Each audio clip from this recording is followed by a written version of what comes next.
Everyone, we have here a special guest. We have Grigory.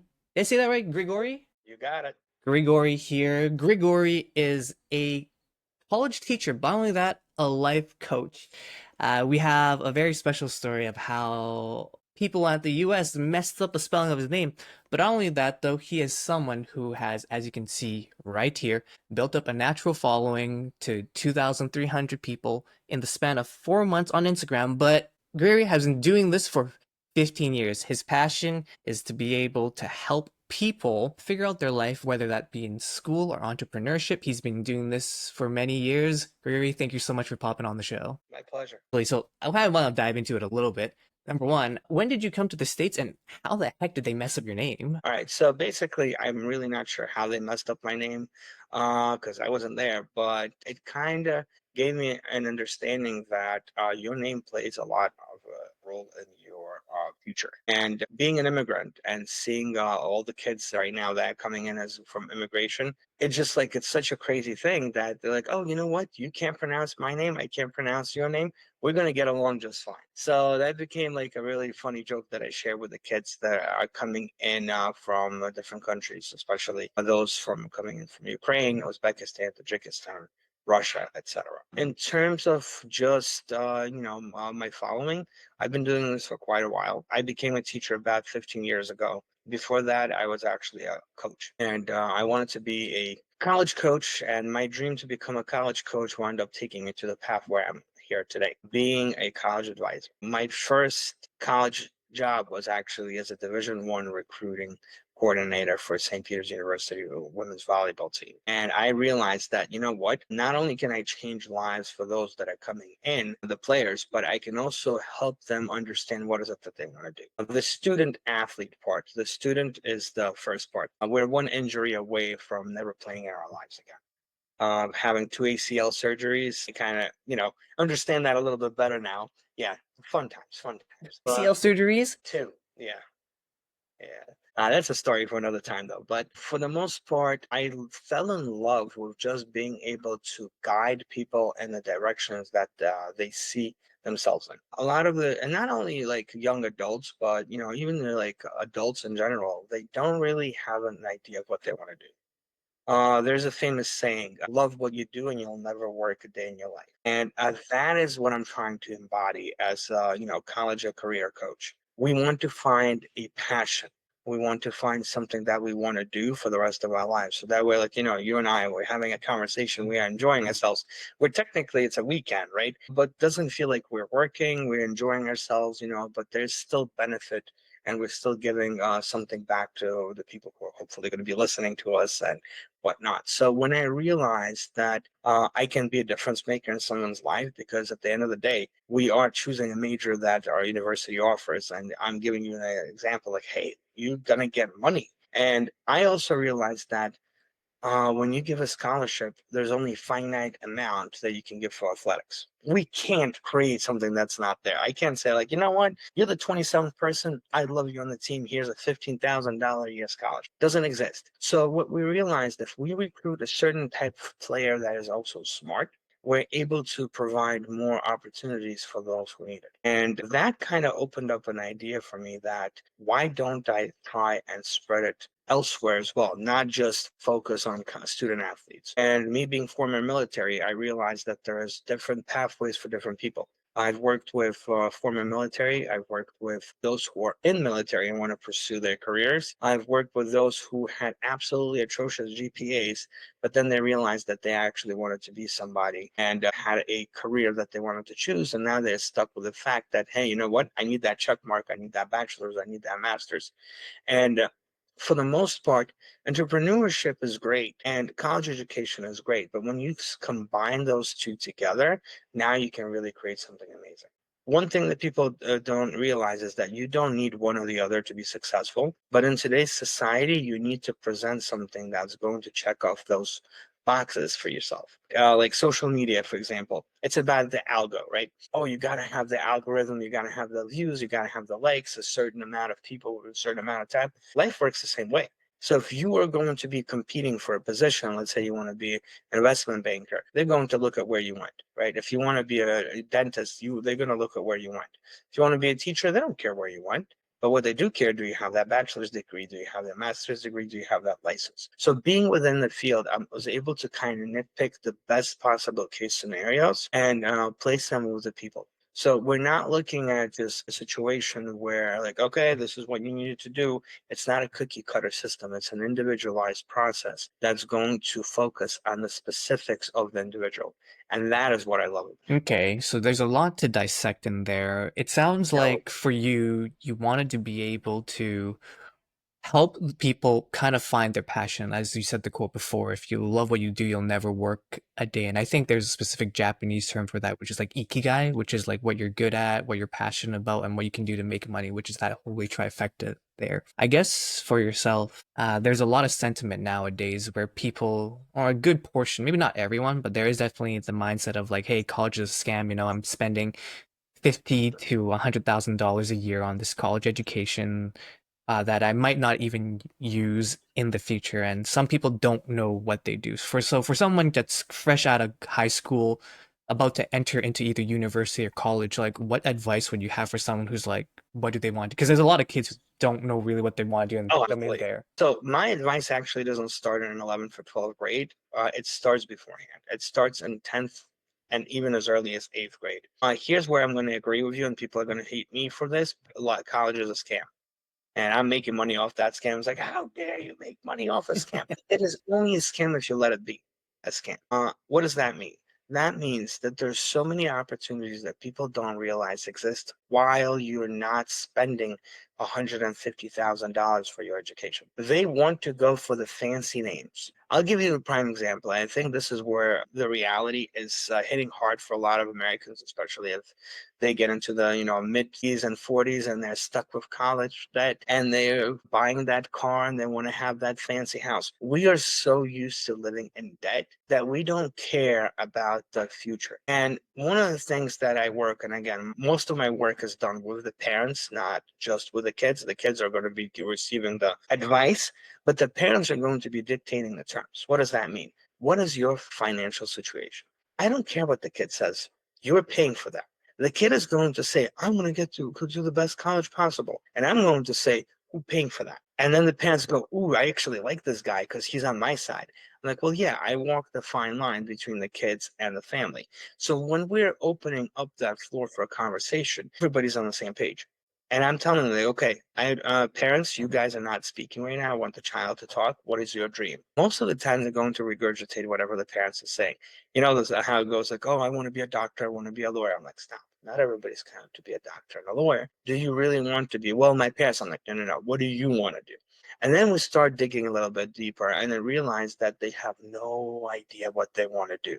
And then they go to the parents. I'm like, so you want to send your child out of state to the best possible college and pay $55,000 a year for what? For them not knowing what they're going to do. And they go, oh, I didn't think that was a situation. So the decision making process and like the guidance is not just for the kid, but it's for the family. So a lot of my clients, we started like ninth grade. I have a huge blueprint thing that we create. So we have like check marks. Ninth grade, we're doing this. If you want to have a good GPA, you're doing that. If you want to have a good SAT score, you're doing that. When you're following the blueprint, now you have an understanding of what you want to do. The education changed a lot in the last 5 years. Major colleges can care less about how perfect your GPA is. They don't want perfection. They want humans. They want somebody with a passion project. They want to be passionate about what you do. Don't get me wrong. There's going to be a lot of people that are going to create robots and they're going to like follow the system, make sure that you following the dot and dotting your I's and crossing your T's. But at the end of the day, we come to the point, and a lot of people are realizing that we're not getting better. We're stuck. We're stuck in stagnation, and the creativity is gone. So now, what you're looking at, you have people who have perfect SAT scores, they have perfect GPAs, and they're not getting anywhere. And the reason why is because they're just a number. And what I'm going to create is trying to create a portfolio for the person that showcases who they are as a person. Now, That goes back to the passion project. Most people, kids don't know what in the world they're going to do. So we're doing aptitude tests. We're trying to see, are you good with people? Oh, no, I can't stand people. Okay, do you like math? Oh, yeah, I love numbers. Okay, so now as I'm thinking, as I'm going along, oh, well, accounting sounds something like you'd probably enjoy. Oh, yeah, I'm very good at being able to find mistakes. So now, boom, we got something. Okay, what do you want to be an accountant? Oh, I love taxes. I help my parents with taxes all the time. I love investments. I'm watching the stock market. Okay, so now you have another one, investment banking. Oh, you don't want to do that? Now you, if you want to go into entrepreneurial, you can be a day trader. So now you have different pathways we can create. And we're talking about this in ninth grade. So you see how different approach it becomes. So now where it is a scam if you're looking at a college in 11th and 12th grade and you're just going for the best name possible and dumping that 55, actually it's close to 70,000 now a year, plus the taxes, plus the percentage, plus the living expenses, which people don't factor in. I give them the clean bill. I'm like, okay, this is what your expectations are without financial aid. Why? Oh, but what about? I'm like, stop. We want to know that as a bonus. You're not getting a scholarship. You're not getting financial aid. This is your ticket. This is your bill. Are you able to afford it? No. Why we're looking at the university? We're not. But when you put all of these things together, it creates like an intricate design. So now when the time comes for 11th and 12th grade, you already have a project. I had a student that got into Cornell University. He created a project in 10th grade that helped elderly. That was during COVID. So they created a whole huge thing where they taught all elderly people how to use computers. Now, when COVID ended, guess what? Elderly did not, right? They still didn't know how to use computers. Hmm. So now for a minimal fee of $5, you can sign up and you're going to have somebody teach you how to use Google, how to use webcam, how to set everything up. So now you have 500 elderly that you're teaching at $5 a month. You're also making money. So now you're offsetting that price to go to college. And before you know it, you graduate in college, you're making $15,000 to $20,000 a quarter. How crazy is that? That That is is your little, crazy. and that is your little passion project. So the passion project has multiple services that shows that, hey, you know what? I have an entrepreneurial, gift and I want to utilize it. Perfect. Let's create something. Oh, you know what? I'm a straightforward. I don't really care about the creativity. I just want to go to a 9 to 5 job and I don't have to worry about anything. Perfect. What do you like to do? Oh, I'm really good talking to people. Well, guess what? Now you can become like right and work as a teacher. But why would I go to NYU to be a teacher? You wouldn't. You'd go to a local school that is not charging 55, 60, $70,000 a year. You'll go to the one that charges 20. Now, were you a good student? Yes, I was. So now your ticket price goes from 20 a year to 12. 12 times 4 is way more manageable than 60 times 4. Exactly. And now no longer a scam. Now you have an ROI. And depending on the state, so we also look into that. Like I'm based out of New York City, right? So some of the Big people come up, Apple. the Big Apple, yep. And so I got to take a bite out of that, get some constituency here. But as a teacher, they go, "Oh, you guys make so little, blah blah blah." I'm like, no, no, no, stop. Who told you that? Well, teachers make like 40 a year. I'm like, well, Google it. Do they? And when people actually realize that, first of all, you can do other things just besides being a teacher, right? And we have more flexibility. We finish the work at 220. First of all, if you don't live in New York and you don't got 7 jobs, then there's something wrong with you or you're a millionaire. But at the end of the day, you have multiple avenues that should be bringing money into you. Does everybody think the same way I do? Absolutely not. That's why there's only one of me. The idea is to present people with multiple options that you can be able to be successful with that and putting so much of money into it. Would I like to go to NYU? Absolutely. If it's free, right? Otherwise, tell me why should I be going to NYU? I'm not going for dental school. I'm not going to be a doctor, and I'm definitely not going for finance. So therefore, I don't need NYU.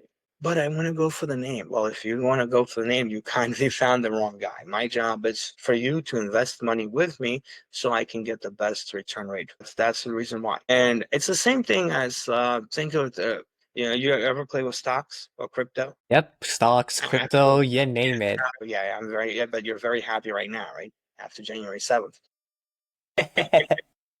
Yeah.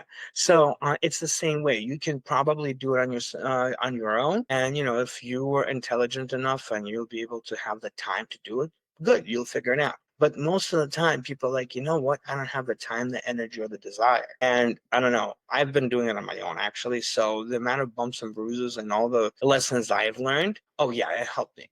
And another thing, actually, what I do is I do financial literacy. That's one of the classes that I took in Colombia. Guess how much I paid for it?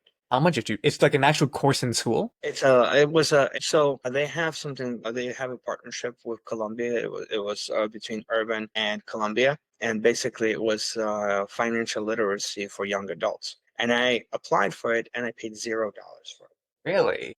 And now I have a certificate from Columbia University saying like, hey, by the way, you did this and you're able to teach financial literacy. And I realized that was like I was on the right path regardless of, but now you have that little check mark, then you go like, oh yeah, by the way, I did this and this. So it's all good here and there. Person who's But very certified. yeah, but I mean, again, I think there's definitely more certification. Like, I'm not a financial advisor. You know, like how they go, this is a disclaimer. This is for entertainment purposes only. It's not financial advice. So let me do that, right? A little disclaimer. But at the end of the day, the amount of bumps and bruises that I got on my own, I can teach people in that. If I was 18 years old, and I tell that to every single client of mine, I'm like, dude, you are buying a new Apple phone, you are buying a new Samsung, they're $1,500 a pop. Guess what is not going to go out of style? The stock of Apple and uh, Nike and Dolce Gabbana and all of that. Right? So now, when you are buying a stock of a company and you're foregoing that $1,500 phone that is going to go depreciate in value. Now, this is part of the the tutelage, as you would say, right? So me telling these kids the different advice, you're coming in with a different appreciation for the world. And I wish I knew that when I was younger. My parents were like, "Oh, put the money in the bank because money depreciates just as bad." I mean, look at the inflation rate. Okay, I had $100 in 2020. Now it's worth about 27. Right? It's like just look at how you go. You can't even afford eggs anymore. They have the price of a gold of bar, right? Oh, here's one Bitcoin for one egg. Let's trade. But at the end of the day, you have to be realistic, and they don't know. If you look at every single millionaire out there, right? What do they don't make money off of people. They make money off of stocks. They make money off of investments and multiple revenue streams that are coming in through the different platforms. Right. One of the reasons why I decided to do Instagram is because it's a platform. I have people up the wazoo commenting. Nobody wants to pay, but they're all going like, "Oh, I want to, I want to find out, how do you get into Cornell? How do you get into that?" So that is the idea. I have other things that I'm trying to accomplish. Like, I'm in the process of writing a book for that, and I'm creating a course for college advising. I realized, you know what? Not everybody going to be able to afford my package. Plus, do I really want to be spending one-on-one with every single person? I select very few people. I have maybe 15 people per year that I work with because the selection process is very, very specific.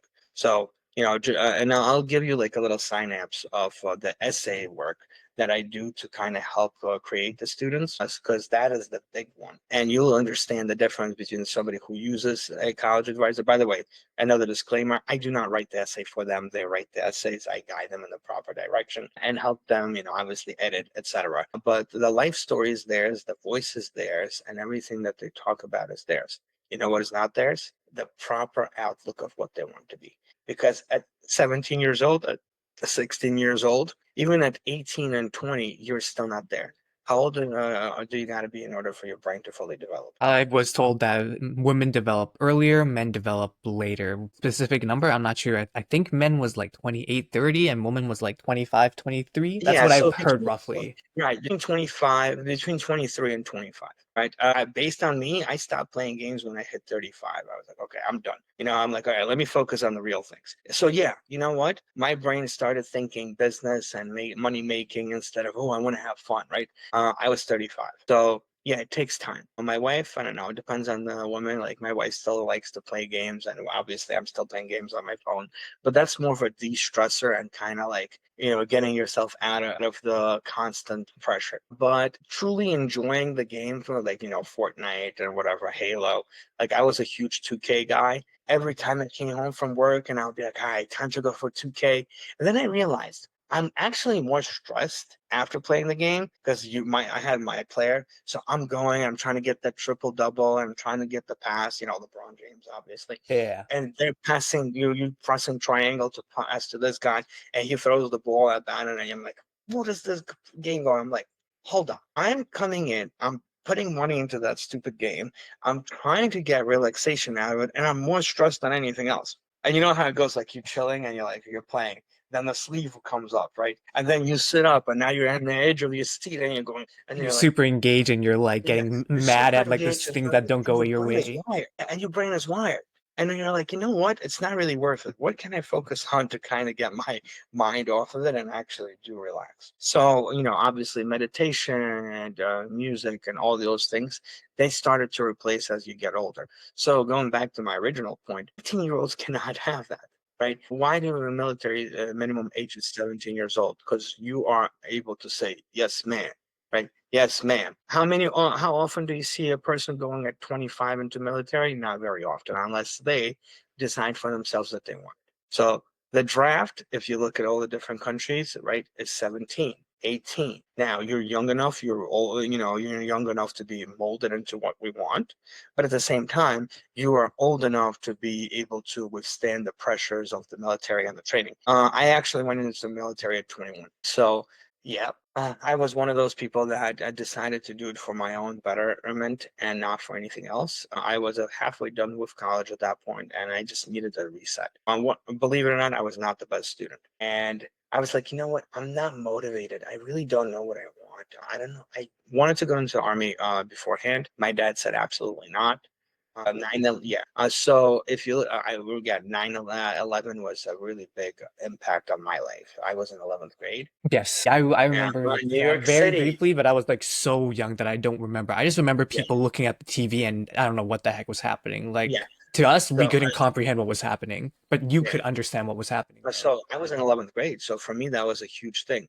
So we were saying it like I was like, holy crap, like we got attacked. And I have other opinions but about it, right? Hmm. And another disclaimer, opinions of this person is only opinions of him and nobody else. Yeah. But that made a profound impact. And here's the other thing, like because I'm coming as an immigrant, this country is giving me so much. So I wanted to give something back as well. And when my dad was in the military in Russia, he goes, do you want to die? Yeah, go for it. I'm like, okay. So they said not happening. Yeah, very straightforward, Very very straightforward. straightforward. That's how Yeah. Russians are. Yes, I was very thankful for that, but I did go eventually anyway, and that was to kind of become a man, and I wanted to be on my own 2 feet. I didn't want to rely on anybody. You go into the army, it changes you, and I became motivated, and I became a machine, like literally a machine. I came back from the military. I was stationed in New York, so I got lucky, and I was taking 18 credits, working full time, and taking night classes for refereeing for volleyball. I'm looking back at it, I'm like, holy moly, like that was a lot. I Yeah, like left how the did you house. do that? How did I do that? And not only that, but I also woke up at 4:30 in the morning. I did my jog, and I had clients that I did personal training with at 5:30, and my classes started at 7:30 in college. So I literally went for about 18 hours to 20 hours a day. 4 hours of sleep, no problem. And that was hard to maintain. And then I tore up my ACL the first time around, and that kind of went out the window. But what did stay is the motivation and then the work ethic. We're not taught how to work. We're taught that we need to do the work. We're not taught the how, we're not taught the why. And what I'm trying to do is I'm trying to create an understanding for these kids that there is a reason for why you do what you do. Oh, why should I do homework? Well, it depends. Are you going to go into a profession that's going to require you to do these assignments, like for example, teaching? I have to grade, right? So I don't really have a choice. So now I have homework to take home with me. Oh, why do I need to do a project? Well, name one job that doesn't require collaboration between people. There is none. So when we are trying to explain that the system is actually designed to help create workers, we are 100% correct. But the idea is to understand how to let the system work for you, not become the system. And that is where the difference is. So in terms of scam, college absolutely could be a scam. I think the biggest scam is that you have to pay 17 and a half to $18,000 to rent a crappy room, so known as dorms. Yeah, I'm looking like, well, so what do I get for that $18,000? You get a flat screen TV? No, you get to share a hall with a bathroom stall with seven other people. I'm like, wow, that sounds like a grand idea. Let me do that again. So I'm looking at it back, and I'm like, holy crap! Like people don't think. Let's say if you're in New York City, you can find a studio apartment for $1,100 a month. You're coming home to yourself. You're paying less than you could be paying for the dorm. Yes, you get to travel, but now guess what? You get to learn how to be on your own. You get to learn how to pay the bills. You get to learn how to cook. You get to learn how to take care of yourself. And you have to take responsibility for your actions. Do you get that with a dorm? No, you take a loan and then everything is for you because you have the cafeteria and you pack I don't think it's freshman 15 anymore. I think it's more like freshman 45 because you have all the beautiful food. And now when you get out of college, you're old, fat, depressed, without real skills, and a debt. So that's where the scam comes in. And what I'm trying to do is I'm trying to say like, no, no, no, no, no, no. You need an education. How you get your education is your choice. But education and college are not synonymous. And if you want to be a lawyer, great. Then this is the path where you take. You don't have a choice. You got to go through the college education. You want to be a doctor, you don't have a choice. Well, actually now you do because you can have DO, you can have holistic medicine, etc., which is now becoming huge. It's the East meets the West, right? I went to a doctor and I go like, oh, what do I go for? Hold on, let me Google. I'm like, I could Google that myself. Are you kidding me? Like this is literally what it's becoming. They're pushing pills for every single little thing. You're not treating the symptom. I mean, you're not treating the origin of the problem, you're treating the symptom. And me not having any background in medicine, right? I'm like, I'm kind of figuring it out. Yeah. My wife goes like, our kids are sick. We need to go to the doctor. I'm like, why? Just to pay copay and get an antibiotic? She's like, okay. Like, what are they going to tell you that I cannot tell you myself right now? Are they dying? No. Are they having a broken leg? No. Are they, God forbid, hit their head? No. Okay. So what they have? A cough and a cold? All right. Take honey, take Tylenol if they have a temperature. That's it. End of story. Guess what? That's literally happens every single time. And you can easily circumvent these things, but we're not being taught that. And, we're not able to learn how to budget. We're not taught that. We don't know how to write a check. We're not taught that. We're not taught how to balance an account. What we are taught how to get a credit card. We are taught how to buy stuff, right? We aren't taught how to have instant gratification. So what they're doing, the system that is messing everything up, is not the scam of that, but we're creating consumers that are not thinkers. And what I'm trying to do is I'm trying to change that. Think before you act. Why do you want to go to that college? That is my first question. Oh, because I don't know if really if you look through any of my videos, but I do the do's and don'ts of interview. And one of the things that I go like, well, why this college? And I'm making fun of this generation a little bit. And I go, because my boyfriend's girlfriend's sister's cousin said this school is fire. And I've literally heard, why are you going to watch this movie? Oh, my friend said it's great. Okay, did you research? No. So you aimlessly dumping money into a thing to just go and say that you've seen it. Oh, got it. Oh, that's so And bad. unfortunately, yeah, and unfortunately, that's the case on a lot of different things. Just look at there was a saying in the 1920s. Oh my God, I'm trying to think of what is it? Oh, keeping up with the Joneses, right? I don't know if you're familiar with that saying or not, but Yep. basically, The dog, the white fence. so you have the Great Gatsby, right? You have the Gilded Age, where everything is fake and everybody's partying, and you want to keep up. And that's the same thing. What do you see on Instagram? People going with their $100,000 bills and like, oh, you never held 100 grand. What makes you think it's real? Prove me that it's not real, but you can't.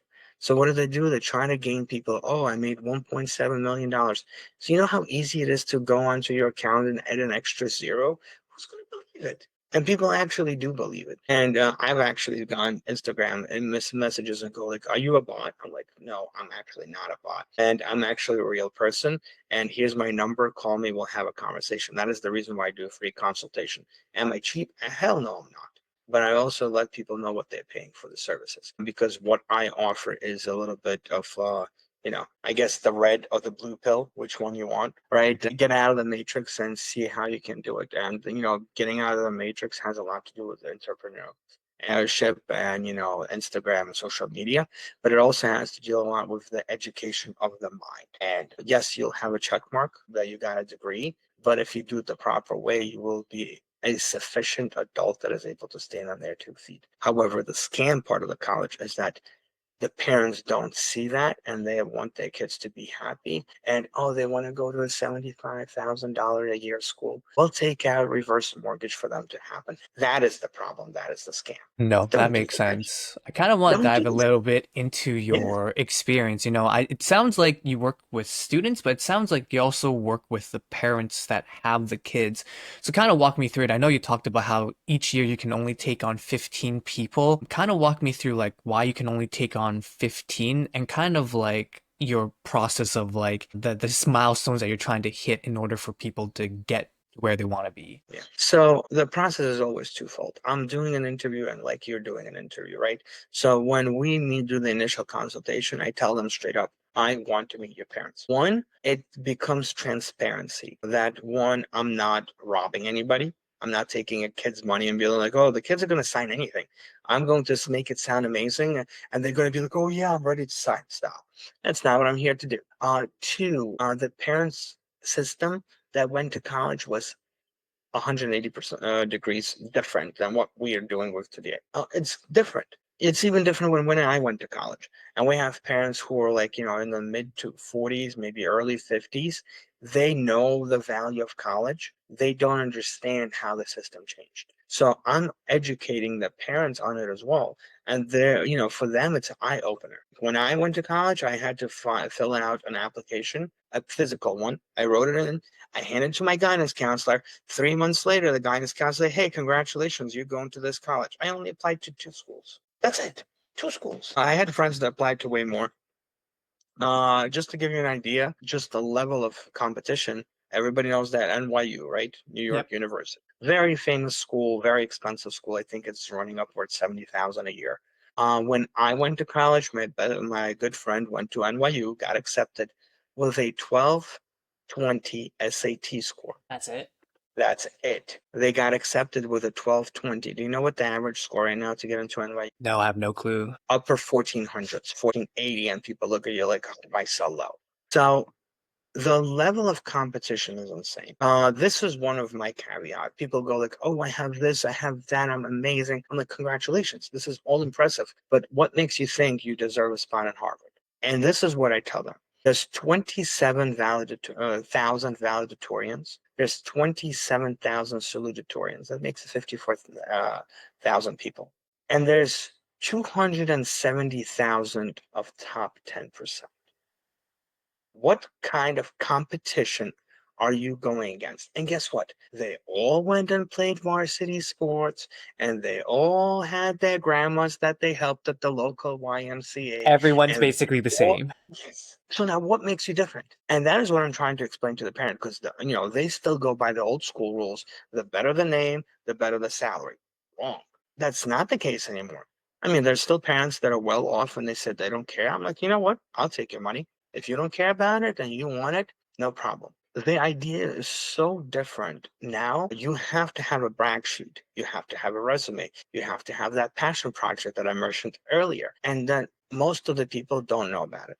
Who are the guidance counselors? The guidance counselors are the same kids that went when they went. They don't have the capacity nor the energy to explain to these kids, like, hey, you know what? This is what you need to do. I'll take a couple of seconds right now just to kind of read over an introduction just to show you guys the level. And by the way, this kid, I want you to do the guessing game. I'll give you the numbers and then you'll tell me what college this kid got into. He Okay. was ranked 87 out of 265. Okay. So he was top 70%, top 30% rather. So there's still 30% of him that were better. Okay. He had a 95 average and his SAT score was a 1230. Okay. Yeah. I sound like one of those Instagram guys like, oh, let's see where this kid got it. Wait, I am one. Okay. So there's a common app, a prompt, and the prompt basically asks you where you feeling good about it. So the prompt is as follows.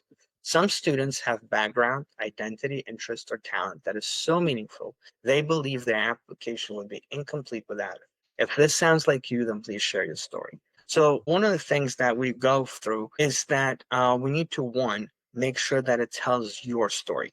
One of the biggest mistakes that everybody makes, guys, please, sorry. One of the biggest mistakes that people make is that they tell about the story from their great grandfather as they thought in World War II. And as they come to them, like, nobody cares about that. I'm sorry. Your great grandfather is a hero in your family and probably in the eyes of many people. They're not asking you about it. This is where the reading comprehension comes in. We want to know about you. We do not want to know what your great great aunt accomplished on one leg. Sorry, that is not the case. 64 squares, 32 pieces, and almost infinite possibilities. There are more potential chess moves than grains of sand on Earth. Since I was 6 years old, chess became an integral part of my life. It sharpened my resolve, helped me prepare for the unknown, and analyze different and sometimes difficult situations. These intricate movements parallel life decisions. What started as a pastime during long summer evenings with my family became the cornerstone of my identity. Sitting and reminiscing about the past, I'm once again faced with a plethora of decisions to make, specifically my next move, college. So, what do we do here? We created a hook. I'm talking about something that is so meaningful to me that I cannot live without. And I'm making that a part of why I want to go to college. But my job is not only to get into college, my job is to convince the college that guess what? I am ready for college. I'm a mature adult that is going to be making sound decisions. And how do I do that? Well, clearly not talking about my grandpa, right? But Mhm. I'm talking about my specific thing. So here, the next part, we kind of talked about the different aspects of maturation as you go on. So I'm thankful for the ability to learn the game from a young age. At first, I didn't understand how chess related to the real world or to life. However, as I matured, more and more aspects of the game started to materialize in front of me. Sacrifice, determination, perseverance are just a few examples that come to mind. A chessboard is a multifaceted tapestry of life scenarios. Every move, every strategy has a life lesson embedded into the calculated chaos within. So now, if you unpack all that, you're literally telling the person, like, hey, you know what? I'm human, but I understand what life is about. Life is about perseverance. College is about perseverance. You're going to be faced with completely ridiculous things that you've never done before. How does a high school career look like? Oh, you wake up, you go to class, you come back, you have homework. Okay, sounds like college, right? Wrong. You don't see the classes every day. Now you're left on your own to actually plan these things. That's where 99% of the kids fail. They don't know how to budget their time, right? But I was a student athlete. Guess what? Now you're not a student athlete anymore. Now you think you have all that time, but you don't. Why is it recommended to take no more than 12 to 15 credits as a semester? Because for every credit that you take, you should be spending between 3 to 5 hours of studying. Most people do not study enough and they do not know how to study. It's a full-time job.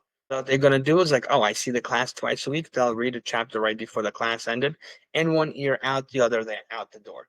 And what are they going to do? I'm going to go party with my friends. Yo, my friend has, a dance competition. Let's go check it out. If you, God forbid, you are in a Division 1 school that has football games, guess where you're going to be in the evening? Playing beer pong and doing tailgates. You're definitely not going to be studying. And that's no, but it's the reality, right? It is the reality. Yeah, and that's what people pay money for. So I'm like, I'm sorry, but if you wanted to do that, just go to summer camp a couple of years. So that's pretty much, and you see the different level of understanding, and being able to focus. By the way, this essay wind up is only the Common App. It's not even like the meat and the potatoes. It's just the Common App aspect of it. And I'll read the ending for you as well, so that kind of understand. So this kid wants to be a lawyer. I used to work at law Okay. firms. I'm very Mhm. familiar with that. So, working in the legal field is my ultimate dream. Watching the injustices happen has really opened up my eyes. I want to be able to help those who cannot speak up for themselves. While there are so many different options, and I've yet to narrow my specific niche, law is where I feel most comfortable. Every rebuttal is thought of. I've excelled in all aspects of my education and always held myself to the highest of standards. These life experiences are all integral in providing me with the best chance of success in life. Throughout my life, I've been the defensive end. Now it's time to take the next step. The future is my chessboard full of possibilities beyond the wildest dream. Bishop to d5 taking the queen. Bishop to e6 taking the opponent's bishop. Checkmate. This was written by someone in high school. This was written somebody as in the 12th grade with my help. I was like, yeah, it's a very compelling That application. is what we need to create. And by the way, that essay took probably, I'd say, a couple of months to do. Had they not had me to guide him and send him back home to rewrite and re-edit and fix the grammar mistake. Do you think it'll sound like that? No, absolutely Yeah. not. Yeah. So what are the kids are going to do? And this is what 90% of the kids are going to do. Hey, let me write about bubble gum. I heard somebody who got in because of bubble gum. Kid you not. They literally did. Right. But those kids are brilliant kids that are doing very specific, or they just wanted to, bullshit their way through, pardon my French, and they somehow got away with it. But majority of the people will not, cannot rely on looking at the 1%, right? Oh, I'm going to be a rapper. I'm going to be an NBA player. I'm going to win the lottery. Yeah, good luck with that. Let's be realistic here. I coached D1 in 2010, and I coached the women's volleyball team. Setter was 6'3", 6'4". I have 5'4" kids in 8th grade running up to me saying I'm going to be in the NBA. I'm like, yeah, sure. What, you don't believe in me? I'm like, no, I believe in you. You can definitely do it. I mean, Earl Boykins did it, right? But you're looking at the 1%. How many NBA players are there? How many people in the world? How many are going to be applying? I can tell you more people that I worked with who are 6'7" and never made it and worked their behinds off every single day than and they still didn't make it. What makes you think? You being recruited? No. Okay. Are you on the team? Oh, no, I didn't make the team. I was too lazy. I'm like, just walk, just like walk. And this is the reality. And people don't understand it, and people don't want to hear it because they have the instant gratification. And the work that I'm forcing them to do is not instant gratification. And parents like that aspect because I'm holding them accountable. There's accountability. And the reason I'm also getting the parents involved is because they need to be held accountable. Yeah, I cannot even count. I wish I had a 5 cents for every time I get a phone call and say, my son, my daughter is absolutely amazing. I stop them. Like, I know in your eyes, your daughter is amazing. Your son is amazing. They've got 1,500 SAT. I would be proud of them as well. But so is everybody else. Give me something tangible. Give me something there. And the reason why, going back to the original, why I take 15 people, because as much as people are interviewing me, I'm interviewing them.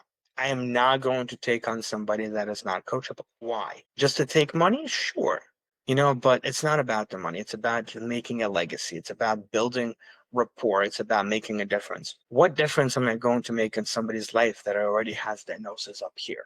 I'd rather take a student who has an 87 out of 265 rank and a 1230 SAT that is going to be thankful. They'll listen, and guess where this kid is going? Hmm. From what it Yeah, I know. sounds like you're leading me, I would not be surprised if this kid got into NYU or Harvard or like an Ivy League school. I wouldn't be surprised based off of that type of application. But based on the numbers itself. On the numbers, practically, it should be lower though. It should be Yeah. lower if we like comparative to apples, just from Yeah. that. So just to kind of explain what my impact does, and I'm not, boasting myself up, but that's the reality. He's in Cornell. Okay, that's Yeah, impressive. yeah. So we applied to 18 colleges. He got into 15 of those. He got into Northeastern. He got into University of Miami. He got into Cornell, and his dream school was University of Miami. And local kid, nobody in Ivy. He has no legacy. His dad is a lawyer, so he wants to follow his dad's footsteps. Did we write about his dad being a lawyer? No. Why? Because it's his dad's accomplishment, not his. And the fact that he understood it, because, everybody wants to be like, oh, my dad is. I'm like, okay, great.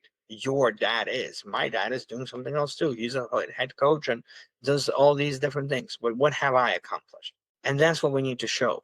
So the major difference between colleges, and I'm taking the JFK quote on renaming, ask not what your college can do for you, but what you can do for your college, right? But that's the reality. They need a new generation of people that is going to continue to provide support. How do colleges, especially the private ones, provide scholarships? Because of donations. But if we're raising a generation that is so unable to think for themselves and only go to the straight and narrow that is dictated, there's no entrepreneurship. There's no creativity. There's no desire to help. It's about me, me, me. So what they want to see is now they're choosing, what are we doing for others? And that's where the passion projects come in. And that's where how am I going to change the world comes in, right? And all these different things. So what I try to do is I try to put all of these things and kind of tie up the loose ends. So I'm trying to get the old to meet the new, to bridge the gap in between, and also kind of help the child realize that, hey, what is it that you want to do and how do you want to make a difference? There were so many times that I get people that are coming out and they're like, oh, I'm burnt out, I'm done. What do you do? I'm a lawyer. Why'd you go to law? My parents told me to. There was money in it. Well, there was money in it. Oh, yeah, there was money in it. Did you enjoy the money? No. What are you going to do now? I'm going to be a teacher. I'm going to be a doctor. I'm going to do something. We're at the position in our lives, and just like the world itself. It was a really funny song by Billy Joel. The world has been burning, right? Since it's already been burning since the world has been turning. It's the same idea. We didn't start the fire, right? But at the same time, the fire's already here, and we need to make a difference. The whole thing of like global warming, global this. You have tornadoes. You have something like Hurricane Sandy. It's wake up calls. We need to do something. We need to change our narratives. We need to stop thinking about getting the next damn BMW. We need to stop thinking about the gold and the silver and the materialistic stuff, and actually stop and think how we can change the lives. And don't get me wrong, you still need that money, right? Because I'm not doing this with you from a cardboard box under the bridge that I can't afford in Manhattan. But at the same time, we still need to be able to think of the bigger picture. And yes, college is a scam, only if you let it be. Anything is a scam if you let it be. If you are educated and you have done your due diligence and you decided that, I want to buy the S&P 500 stock instead of buying the Starbucks that is so nice and yummy, then you might be the 1%. And that's the whole idea. Yeah, I know. I just like went on a whole rant over No, there. no, that's fair. It's good because it gives people a better idea of like kind of what you're working through. With the people that reach out to you, because I know you've been doing social media, would you say most of the people or how you're getting these clients is through social media nowadays, or do you running like ads, or like how do people find you? So a lot of it is word of mouth still, though I do have people that reach out to me. I don't think I've been long enough around on social media for them to trust who I am. So I don't blame it at all. But majority of my constituency are just like people who work with me come through you know either like podcasts like we're currently doing, or literally just word of mouth from somebody else. I actually run a program where I try to help students make money, and it's as old as time itself. Bring me the people, and I'll give you a piece of the pie. Right? It doesn't get any Of course, it doesn't get any easier than that. And I've had students that could not afford to do my workshops, but they realized that there's value in it. And they brought me, and I actually wound up having to pay them while working with them because were able to bring me a decent amount of people. But again, going back to the 15, that's I think is the most amount of people that I can handle at any given time because of the amount of work that goes into each individual. There's only such a certain amount of time that you have this. Obviously, if you have a student that is in eighth, ninth grade, I have more of these kids that I can take on because it's a prolonged process. But 11th grade, I mean, like the time is of an essence here. We're coming in and we're like, okay, we start right after 11th grade ends. I'm talking about like, all hands on deck. But the process starts in around January. Now, March, it depends if they work with me for the SAT prep or not. But March, my recommendation for taking the first SAT or April, depending on the school or whatever the school gives the free exam, I go take that one. That'll be your baseline. You're not paying for it. We will know where you're at. So majority of the students start their SAT prep like end of ninth grade, beginning of 10th, depending when they take geometry and trig. And they go and take it, and then we are able to create a game plan. Do you need to do the SAT? Do you not need to do this SAT? Do you need to take AP courses? Do you not need to take AP courses? What is your GPA? What are the colleges that you're looking at? It's a very unique process in terms of individual child. So if I have too many kids, then I cannot provide as much individualized attention as they need. And that's the reason why I'm kind of limiting myself to the amount. Do I have other people's work with me? Yes, I do. Do I trust them to do the same amount job that I did? Absolutely not. And it's not to say they can't. It's, this is my baby. This is my legacy. And yes, will I pass it on eventually? Of course. And I'm waiting for my IVs to graduate. I'm waiting for my doctors to graduate, so they're going to be helping me out. So who do I get? I get the the top of the crop. Same kids that were able to get into the Ivy Leagues are the same people that are going to be partnering up with me and guiding them through the process. And this is where my next part, which is unique. You're going into university, you're going to be partnered up with somebody who went into a similar, program. That Florida. Yeah. So it's funny that we mentioned that, but I have a program where I partner up the incoming freshman with somebody who's already in the program, right? Not necessarily in that college, but is going in. So let's say you're a freshman, I'll partner you up with a junior. They've been through the ropes. Hey, I need advice. I would say close to 80% of my people are actually coming in and are staying with me until after graduation. I have a student that we went through high school, bachelor's, master's ones, master's two, and multiple advising for like interviews and recommendation letters and whatnot. We call him the forever student. And this kid is now 37 years old or 38. Yeah, he's 38. So I'm like, okay. Yeah. So I have students like that, and it's great to see. And we don't have that much of an age difference between him and I, which is the other crazy part. And he started with being left behind for multiple years, not having able to do anything. And we got him not only to graduate high school and college, but become a professional. And this is the stories that I want to see, and this are the stories that I want to be able to tell. And I don't want people to be another statistic. I want them to have their own story to say, like, hey, you know what? I'm successful. I can be successful. That's a very inspiring story that you have. What about for those people who are like, say, like my age, a little bit older, like say in their 30s and 40s, who never really like finished school, kind of like the dropouts, but they've kind of like wandered through life and they're still like not sure like what they kind of want to do, you know? Because there's a lot of people who are like trying to figure it out and haven't really figured it out. For those people, how would you work through with someone like that? It's funny you mentioned that I had about three that contacted me over the last week with a similar question. So like, hey, I'm an immigrant. I just came here. I was a pharmacist in my country. Now I'm working as a clerk in a store. I want to go back to school. How do I do it? And we go, listen, well, what is it that you want to accomplish and the why? And when you're working with an adult, it's a different mindset. Kids don't care. What do I mean they don't care? They care about the results. They care about showing off for their friends. Oh, I got into Cornell. I got into NYU. Adults, they care about paying the bills. They care about putting food on the table. Most of them have families they have to provide. They want to have a goal for their own kids to, model. They want to be successful, not for themselves anymore, but to show that they accomplished something as well. I love I love working with individuals who are a little bit older because their mindsets are different. They are in the I need to do this because this is my livelihood and this is my future. Now, how do we start? Very simple. We go back to the basics. What makes you happy, right? What makes you happy? If you don't know what makes you happy, now we have a whole different conversation. We need to find the you. We need to unclobber, clean up the initial you that kind of got buried underneath all this pressure and depression. And, it's a lot of it is psychological.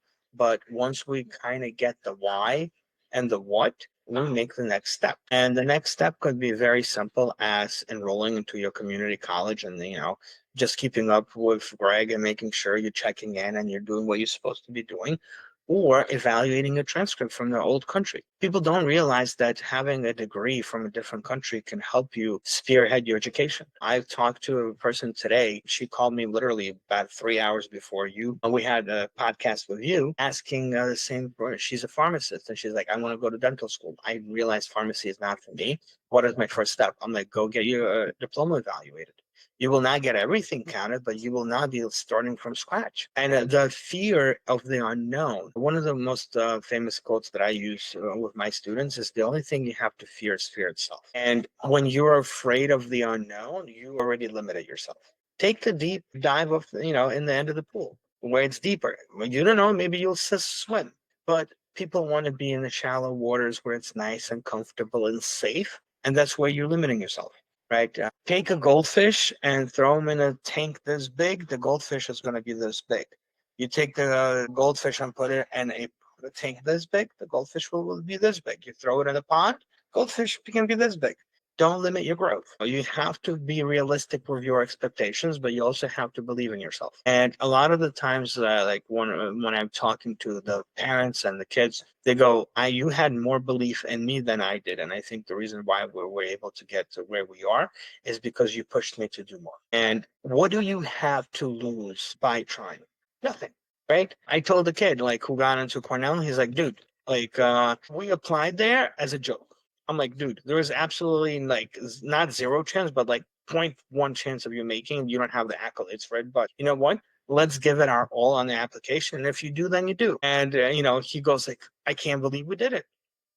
I'm like, yeah, but you know what? Had you have not bought that lottery ticket, you would have never won. And I'm not, saying don't go and buy a damn lottery ticket right now. Because chances are you're not going to do it. But there's a difference between getting that with education and fighting for your survival and fighting for your future versus literally taking a chance on, well, maybe I'll be in the NBA, right? Or maybe I'll be in, Bitcoin will hit $1 million today, tomorrow, and everybody goes and mortgages their future and says, yep, that's the way to do it. No, play it safe, play it smart, have multiple choices. The other thing I tell the parents and the kids, don't put all your eggs in one basket. Yes, you want to go to the best possible school, but don't play it not safe either. Have a good balance, have your portfolio, have your stock of Coca-Cola that's going to be paying you dividends, and then have Tesla that's going to have exponential growth.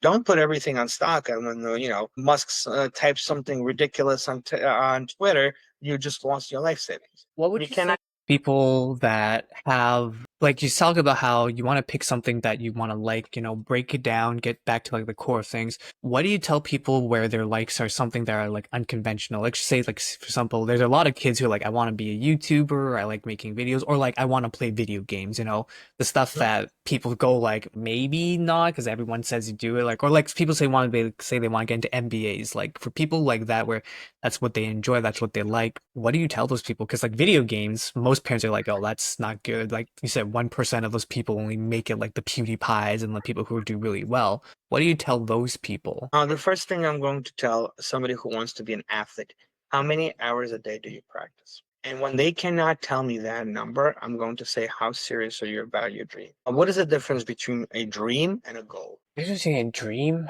and a goal. I'm gonna assume that dream is just something that would be nice, and a goal is something that you're actively working towards. How about if I tell you the difference between a dream and a goal is that one has a deadline?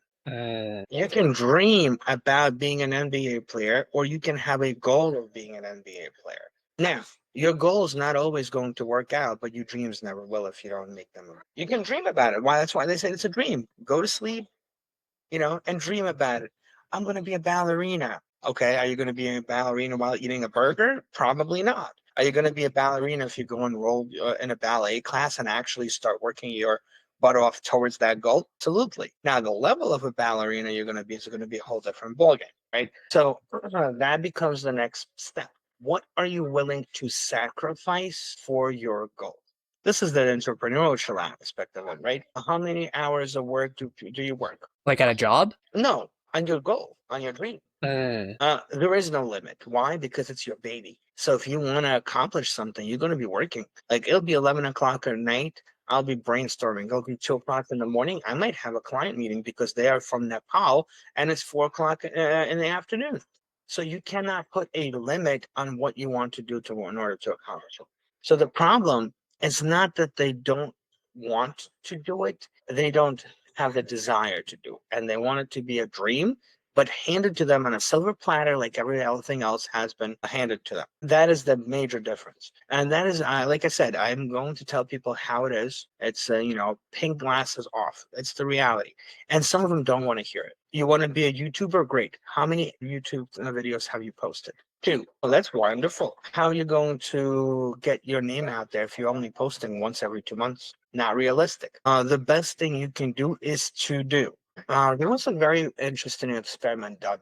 It's a pottery class. And I think I know exactly that's what you're what I'm talking talking about. about. Yeah. Go, please explain for the people who don't know. So the pottery class wanted to see if experience or perfection was the better way to go. And the idea, one group got an experiment to make as many pots as possible, and the other one as perfect pots as possible. At the end of the experiment, the ones that made the most amount of pots actually wound up providing better quality pots than the ones that focused on perfections. Why? Repetition, repetition, repetition. Practice makes perfect. Now you look at the people who are successful, Kevin Durant, LeBron James, Michael Jordan, Kobe Bryant, might he rest in peace. They were workaholics. They worked before everybody else. They were the first in the gym, the last to leave. That's why they're successful. Not because they drunk better than somebody else or because their goal was more. No, no, no, no, no. It's the amount of hours you're going to put into your craft and how much you believe in it. And if you truly believe into your craft and you truly put the hours in, you will be successful regardless of what anybody else tells you. There's a reason why Earl Boykins at 5'5" was able to play in the NBA because he worked. He was able to bench 350 pounds or 315, whatever it was. That's the reason why. Muggsy Bugs was 5'3". You know why? Because he believed more than his height. It was about his heart and his head that made it happen. That was the possibility I made. So those people who are going to be like, oh, I want to be the 1%, are you putting in the 1% work? If you're not, the door's wide open and you can continue dreaming. But if you're willing to do the legwork, if you're not going to make the excuses as to something hurts, yeah, of course it's going to hurt. Of course you're going to be tired. But that's going to be separating you from everybody else. So then we're at the crossroads. So let's just say we get to the person. Let's just say you're interviewing the person, right? And then you've helped them with the consultation, figure out kind of like their why. And then you get to the point where we're at this stage where, because I know a lot of my friends, a lot of them say they're at this weird spot where they're like, if I really wanted it bad enough, I would have already done it like for myself. Whether it's like maybe it's for family. If I really loved my family, I would have already become successful. If I really cared about this, I would have already done that by now. And I know a lot of people have that sentiment. How do you work through something like that if someone came to you with that issue? Because you're not doing it for them, you're doing it for you. That is the major issue. I was at a point where I was like, man, I'm not motivated. What is it I want to do? Well, now it becomes an ego thing. Do I want to provide and do I want to be able to accomplish a goal on my own? Or am I doing it for the sake of somebody else? It's called intrinsic and extrinsic motivation. You need to find the intrinsic motivation. Until you find the intrinsic motivation, you will not going to be doing it. You're going to say, oh, you know what? I need to do it for my family. I want to buy, I be able to provide for my family when they're older. You're putting it on the back burner. That's the mindset. I want to buy my wife a 2 carat diamond ring and I have a goal to when I'm going to do it. So now I have something to work for. That's my intrinsic motivation, right? So if you want to say by June 2026, I'm going to have a degree in business administration. Now you have to be really frank with yourself. Am I saying that just to say it, or am I really motivated? And that's where the interview process comes, right? Before where we take on a client, I'm like, listen, there's a reason why I'm making it cost so much because you are being held accountable for your actions by that price tag that holds over. If I'm going to make it $20, what are you getting out of it? Oh, I don't really care. I'll give you the prime example. How many times you've been signed up to a gym for $20 a month and you don't care about it when it hits the $20? And whatever, it's only $20. I'll go next week, right? And it goes in for months and months and months. And you're like, well, I'm paying for it. Now, if what's $1,500, you either cancel it or you go. Am I right? Exactly. Shit's a lot of money. Yes. So now $1,500 is a lot of money. 15 is not. Do you take it seriously for $15? No, you do not. Do you take it seriously for 15? Oh, hell yeah, I'm getting everything out of it. That's the reality of it. I'm the same way myself, like, oh yeah, I'm gonna take a class. Am I paying out of pocket? Oh yeah, I'm paying out of pocket. Because if I take a loan, well, I may have to pay it back. Maybe I won't pay it back. That's gonna be on me, right? But if I'm going to say, oh, I have a deadline, I'm paying this person $3,000 because I need to produce the video, and I'm still paying that $3,000 whether or not I send them the video to edit. You damn well better be aware that that video is going to that person. Otherwise, I don't want to. But if they charged me $30 and they were on Fiverr, I'd probably complain about the quality because there's no value in it. So you're giving what you're getting is what you're giving, and if you're giving little, you're getting little. If you're giving a lot, you're giving a lot. No, that's fair. And out of all the people that you kind of work with in your program, what is it that you're looking for? Because you said the key thing that you're looking for is someone that is coachable. What else do you look for in the interview process? I want to see that they want it. If they don't want it, they will find every excuse in the book that they're not going to do it. I already know.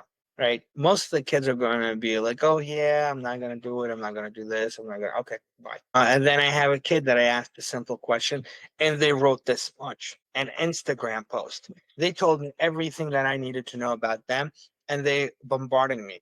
Listen, I know like we spoke earlier and you said you don't have, did anybody cancel? Do you have a room for me to do the consultation? That's the kid I want.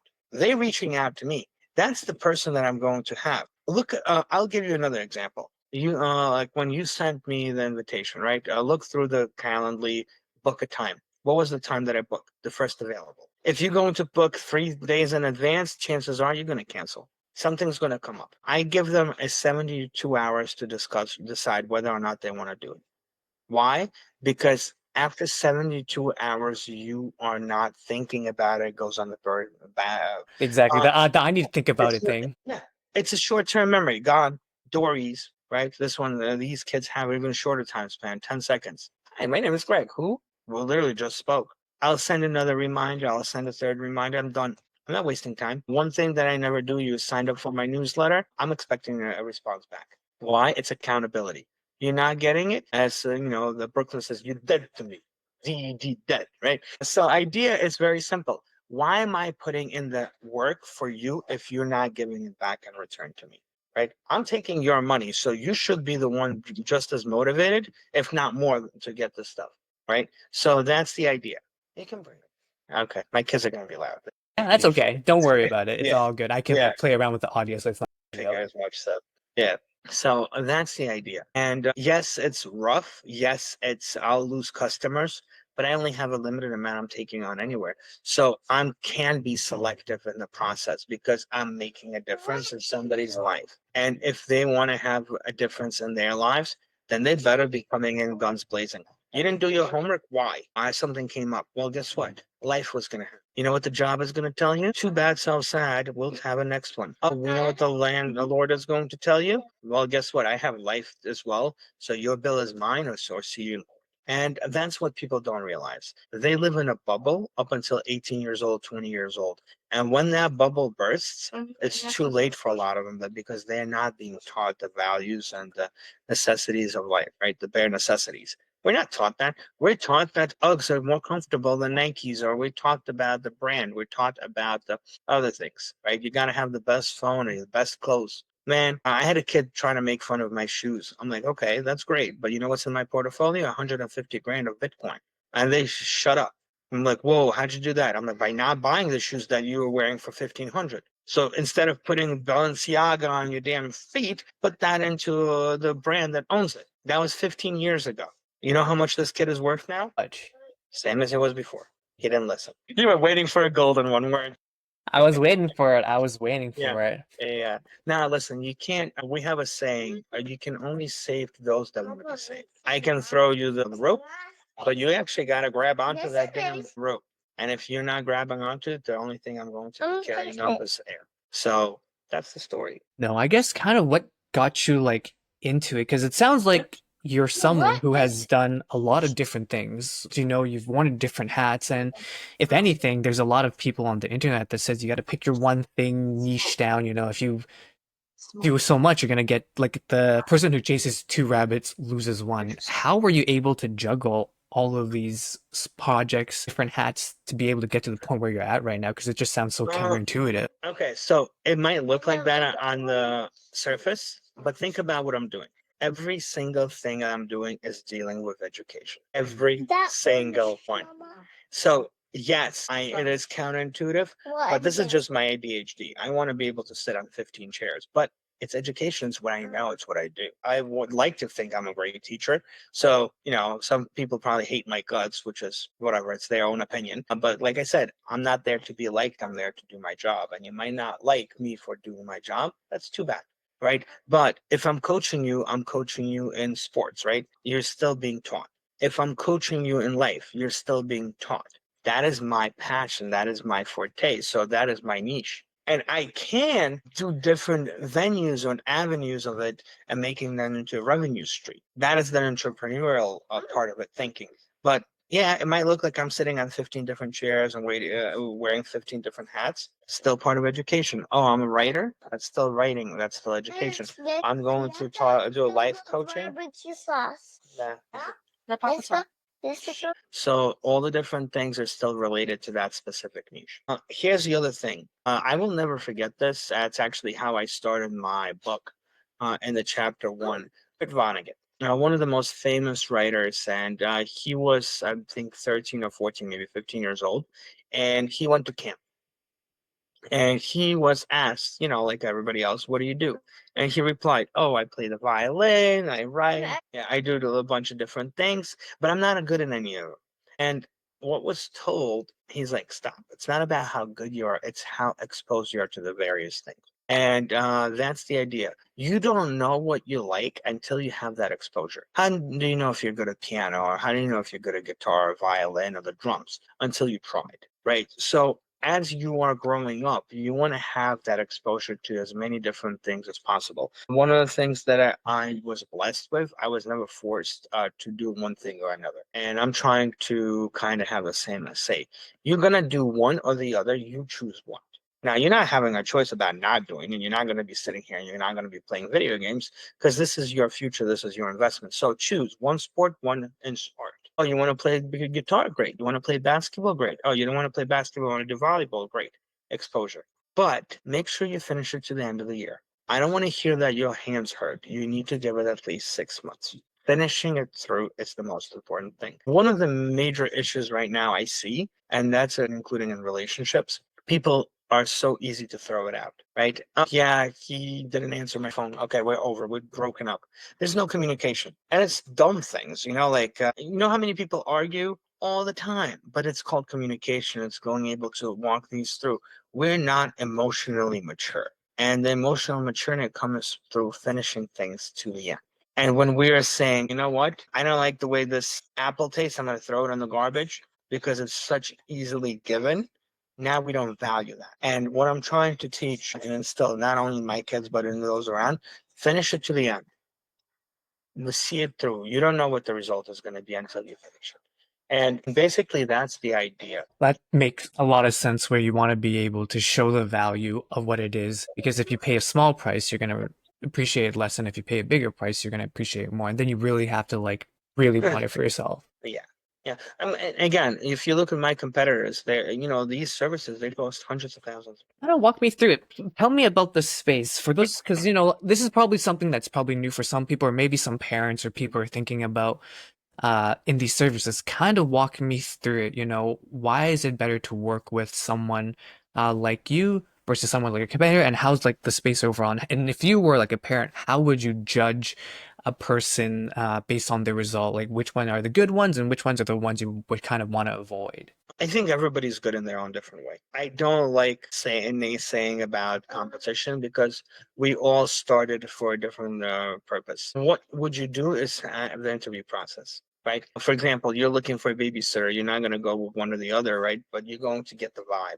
Do I feel comfortable with that person? Do I believe that they're going to do the job? Other things that they're telling me make sense. Or is it that they're just feeding me the casual BS, right? If they're going to start saying, oh, 95% of my kids are getting into it. Okay, but is it really you or is it really the kids? Don't show me your success stories based on the numbers of kids that got a 1580 SAT score. Show me the ones that didn't.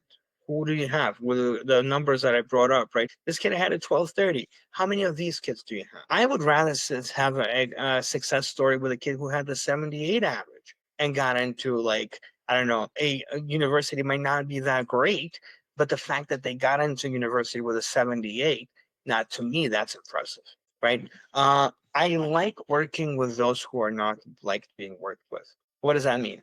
Everybody wants to work with the superstars because there's less failure there. They're more likely to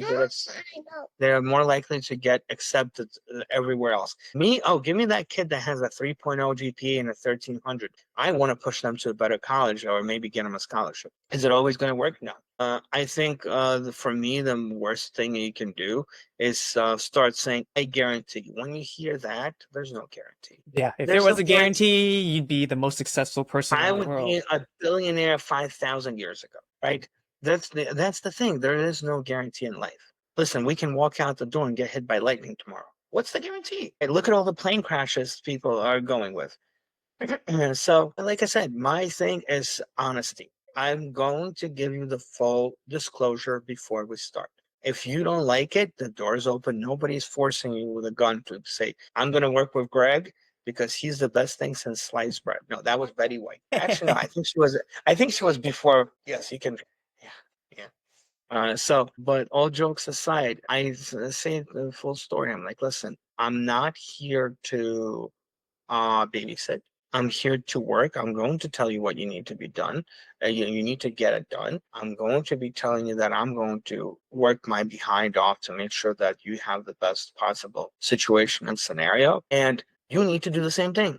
It's a two-way street. You better be carrying as much load as I am. And some kids don't want to do that. And I'll tell the parents straight up, I'm like, do you want them to go to college or do they want to go to college? They don't want to know. They don't want to. I'm like, stop. It's your dream, not theirs. All you're going to do is throw away your money. I'd rather take somebody who does not have the accolades, but has the desire.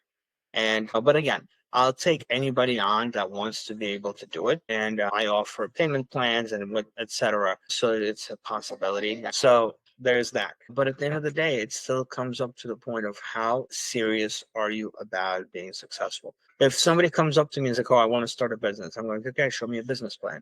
Bye. How serious are you doing a business if you don't have a business plan?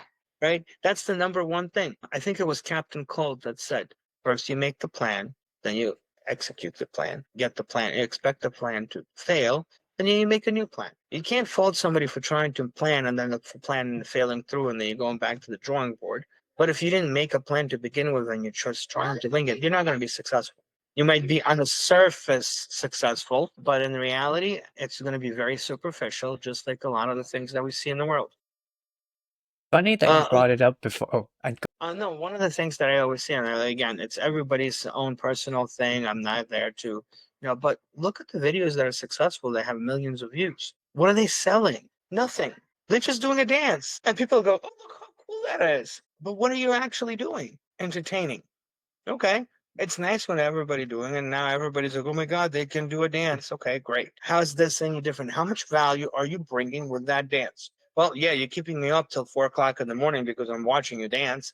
But what are you making a tangible difference? Did you change the world? No. Right? Did you open up something? No. Is your movement so amazing that you're going to be create? Is it a cultural thing? No. Oh, you just moving? Okay, cool.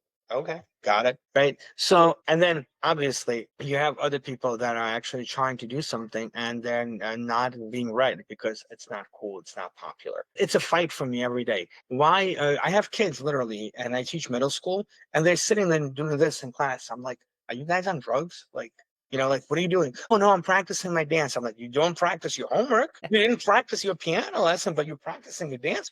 The values are skewed. You had a thing that you wanted to say, so. yes, I was gonna ask, like, for people who come to you, because I know they're gonna be spending a lot of money with you, and you brought it up, which was very interesting. I'm guessing you have people who are like, can you guarantee this? I'm assuming they bring this up quite a bit. Like, if we work with you, can you guarantee X result? Does that conversation happen often or not really with you? Uh, Most people who come to me coming from sources that I know that I bring results, so it is Mm. actually not a common thing. But here's what I do say. You're guaranteed to get into a university. We only need one. You're applying to 12, 15, 18, 22. I had a kid that applied to 26 this year. She got into 21 of the 26. And the ones that she did not get in, two was rejected, two was waitlisted. So technically it's 24 out of 26. I'd say that's a pretty damn good percentage. Now, she got into Northeastern, she got into UConn, she got into Delaware, she got into Maryland. So she got into really crazy schools. Are you going to go to all those schools? No. So here's my question. How many schools do you need? One. So are you guaranteed to go to college? Yes. Are we going to put colleges that you don't want on the list? No. Why would we put a college that you don't want on the list? So it's a really funny thing. I have 100% acceptance rate. Why? Because 100% of my clients get into a school, including those that have like a 75 average and a 900 GPA. We will find a college that is going to be beneficial for you.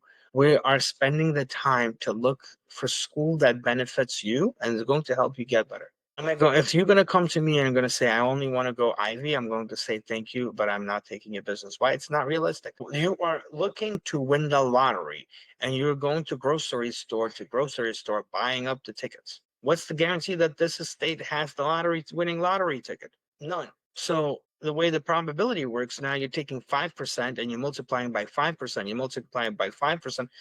Okay, now you have a 15% chance of getting nowhere. Okay, good for you, right? So that's the reality. If you actually do the probability of these, you are taking Northeastern had I believe this year had almost 100,000, if not more, applicants. 100,000 applicants.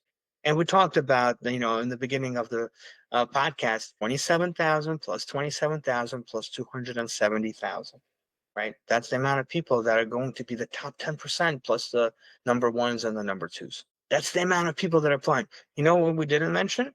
All the people that are applying to MIT and Harvard and Yale from international countries. International countries. Uh-huh.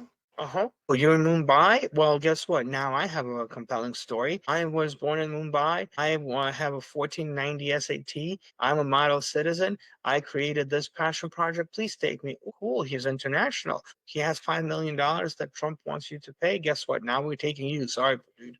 Right? So people don't realize it. The competition is very high. Anybody who guarantees you something, I would stay away from. Well, I'm guaranteeing that you're going to get into college. Where? We will see. That is my That is yeah. fair. I Don't get understand. me wrong. We're not going to be applying to, community colleges unless that is what your goal is and this is where you think our best choice is. But I'm also not going to be charging you like I would be for, Ivy League applications. That's different. There's tiers of packages that I offer. And, this is a scaling aspect of it. Listen, if I'm going to be doing applications for 20 colleges with you, you're going to be paying for 20 college worth of application.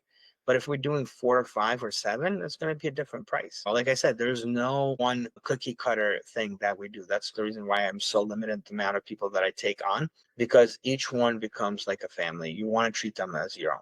You want to make sure that they have the best success. It's a funny thing, like once the season starts, I consider myself on call. Uh, because I work with like international students in different states. Like I had a kid in California who would come home from practice at 9 and meet with me at 9:30 California time. And I'm Eastern. That's 12:30, dude.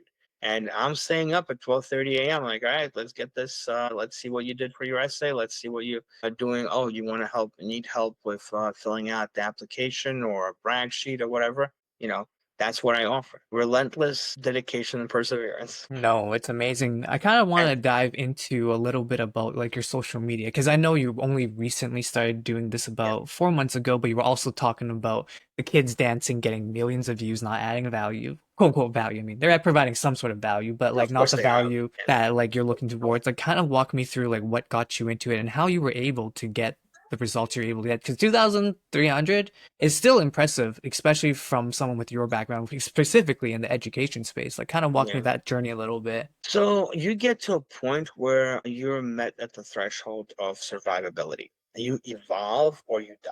And I've gotten to the point, and like you always you look for different validations, right? And you're like, oh, am I doing the right thing? You always have that doubt in your mind. And I'm like, you know what? I need validation that I'm doing the right thing. I had an Ivy acceptance the last 6 years. This year I had two. I went 2 for 2. That's just kind of insane if you think of overall in the last year and a half. I'm 6 for 8 for Ivy League. And yes, there's small numbers, but I'm also not doing a lot of people, which I, said straight up. So I have 8 kids that applied. And don't get me wrong, the ones that didn't get into Ivy, they got into other amazing programs, so like I'm thinking to myself, like, I'm actually doing something legit.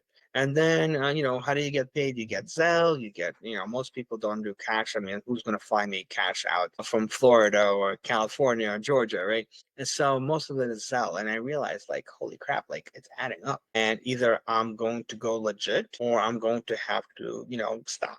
Because, at this point, it becomes not $10, $15 anymore. I think I made close to 70,000. Just from I was just from college advising and tutoring. Yeah. And I was like, okay, I had a tutoring business before, so it wasn't really that bad of a deal. Cause like, but I'm like, whoa, this is kind of like a separate thing. So I realized that I'm pretty good at what I do, and either I go big or I go home. So I realized that why am I not utilizing social media? And this is my fault. Like I'm old school before COVID. Yeah, yeah, yeah. You can go faster. All right. So it's really funny because like I was very reluctant to go remote. And I was like, no, it doesn't work. I don't understand remote. And then COVID hit. All my clients went to Florida. And I'm like, okay, we opened up as sixth borough in of New York called the Boca Raton. And I'm like, all my kids are there. So I started doing remote. And then I'm like, I don't have to travel. I don't have to park. I don't have to waste gas. And I'm like, I can charge a little bit less and I'm going to be in the comfort of my own home. That was my first transition. And I was like, okay, thank you, COVID. And then I realized I'm actually not limited to tri-state area anymore. I can do California, I can do Georgia. So, I had a client that left to Florida. They recommended me to another person there. Boom, now I have a Florida phone call. Somebody moved to go to Massachusetts. Boom, now I have Massachusetts, Texas, and it's like started popping up. And I'm like 14 states. I'm like, hmm, what do I do? And then it was really funny because I like Facebook, like shows my age, right? I went to Wallbounce and I shop at Facebook, and Wiz was my store. No, I'm kidding. Okay, guys, please. Okay. Good. Yeah, I'm keeping yeah, track. yeah. Sorry. You're good. You're good. You're good. But Yeah. yeah, so you use Facebook. I use Facebook too, and it's like So one of the people contacted me because I was making posts and I'm like I'm in the groups, like, and I constantly post and people go there. And one of the person contacted me, they were like, hey, I really like your stuff. Do you have a social media page? And I go, no. They go, what do you mean? And I go like, well, I'm staying away from these things because I see all the kids and they're driving me nuts and like, and also like they all see where I'm at. So now I'm walking through and I hear not Mr. Gres, but like, hey, my college advisor. I'm like, okay, great. Yeah, no, literally, I'm not even kidding. So I have that, and I'm like, you know what? But why am I limiting myself? So I'm already like, and at this point, I already have students that I work with internationally. I had somebody what went from Switzerland and got accepted into a very good school in Boston, and they didn't have that great accolades. I'm like, you know what? Why don't I just go all out? And when she did a presentation for me, and she's like, I'll be helping you with your videos and etc. And I've never been behind at a camera. Like I'm fine with it. Like I've done podcasts before because obviously like I was a guest speaker and different things, but to actually do like advertisements and things, I was never on camera. I'm like, all right, let's go, let's give it a try. And we started. The first video I ever recorded was in January, and yeah, and I was like, okay, this is cool. And then I didn't have a huge following, but I was like, okay, let's see how much I can do. I got 200 people the first month. I got about 200 people the second month. I got 1,000 people the third month, and now I'm sitting at over 2,300. And one of the things that I realized, you take a video that's good, and then you launch it as an ad. And based on that advertisement, you're either going to gain followers or haters, or and then you're going to wind up hopefully getting a few clients down the road as well. It's about advertising, right? So, I mean, just look at how you were able to get me, right? Somebody clicked on me and they're like, hey, we like your video. Would you like to do a podcast? I'm like, okay, possibly. I don't know. Let's see where this goes. And it's word of mouth. And I'm hoping with time I'll continue growing. I try to make genuine and honest content. And I think that plays a huge role in it as well. But it's fun. It's a fun thing. It's a lot of investment, and I'm hoping that it continues taking off, and I'll make a few differences in somebody's lives through the process. absolutely. I know like a lot of people that work with me, they use like social media as like a tool to be able to promote themselves. And like you said, whatever video does the best, it's like you use it as top of funnel to be able to bring people in, and you just keep providing value, like really genuine, solid value. And sometimes you eventually add like a call to action. So you kind of like give, give, give, and then you like ask eventually, but it shows a lot of goodwill because I can tell you're someone who really wants to be able to help people and assist people. But social media can be like quite tiring sometimes. Like for you yourself, I know you said you're like a one-man team and you also have like a video editor. Like I'm guessing, do you do all the scripting, the editing, or how does it work for you for your content I mean, creation? For me, we come up with an idea and I go like I love humor and I try to make, I guess at this point it's cringe humor. I'm not an actor, but like you go and I try to come up with something funny. Chat GPT is a thing. So I made a video about, Chat GPT and making fun of it. Obviously, if I'm going to do interview process and communication, I made the do's and don't video. Then I did like kind of point of view video, like, hey, work with me. This is what happens and whatnot. So, trying to make it nice and funny at the same time. And then have some serious videos in the process as well. In terms of editing, it doesn't take that long. I mean, for editing, I don't do any of it. So thank God for that, because I'll probably be sitting here like, what button do I click? Like, does it go here? Yeah. So like it wouldn't be my cup of tea. Plus for me, my time is money, right? I would rather pay somebody to get it done in 2 hours and then not have to worry about it than spend 7 hours and lose potential clients. Right, because I still tutor, I still work, and I still have all these other things, plus the volleyball coaching. I'm constantly either on the phone or on the work. So for me at this point, it's like, when do I even find the time to do the like work? So when somebody said like, hey, you know what, I can help you out and I know what I'm doing, I'm like, okay, let's see if you actually know what you're doing. Yeah. So, but in retrospect, I think it takes time and energy. The same thing I was saying, like, if you have a goal, like if your goal is, let's say, monetization, you want to have 10,000 people, work towards your goal, post weekly. Don't post 1 week and then disappear for 2 weeks and then it's like, hey guys, I'm back. You're not going to be in the algo. You're not going to be visible. You're not going to have it. Yeah, as long even if your videos are cringe, you're still there, right? As they go, negative comments are still comments. So I'm like, okay, yeah, I'm old, I'm fat, I'm cringe, whatever. Hey, keep giving me them comments. And you gotta have thick skin. Social media, people go at you. Respond. Doesn't have to be respond with negativity. I'm two wrongs don't get it right. But any exposure is exposure. Exactly. So for me, like I don't care. Okay. I know what I'm worth. I know what I have accomplished. I know what I want to accomplish. And like, hey, you want to make fun of me? Like, oh, my college advisor. Okay, cool. Don't come crying to me when you're not getting into colleges. One of my favorite pushback at kids, I'm like, oh, you're gonna be my college, and I'm like, you can't afford me, bye. Yeah, so it shuts them up. Yeah, but kids are always going to be kids. My constituency is not only kids, but it's parents as well. And I do love the fact that most people that reach out to me, I provide something. So the consultation, it's not just me talking about what I want to do and what kind of services I offer. I actually do give genuine advice, and that's probably going to be the biggest difference between me and everybody else. They try to book you, I try to give you something. And I understand most people won't. Why? Because it's not cheap. You're looking for advice. You're lost. If I can give you a piece of advice and you're going to remember it and you're going to say like, oh, you know what? I have this guy, Greg. He's actually genuine. He actually cares. Reach out to him. For me, that's going to be worth more than $20 today or $50 tomorrow. That's tangible difference making, and that's what I try to bring forth in my channel. That's fair. So that's kind of like the next goal for you, I would say. What's your next goal you're kind of working towards right now in terms of like your social media? Maybe it's monetary. Like, what's the next goal for you right now? Well, I want to hit the 10K. I want to have 10,000 followers. That's my next goal. When? I don't care. It's a number thing. Whenever I'll hit it. Am I going to go all out and try to, people buy the damn followers? I'm like, no, there's no growth in it. There's no necessity in it.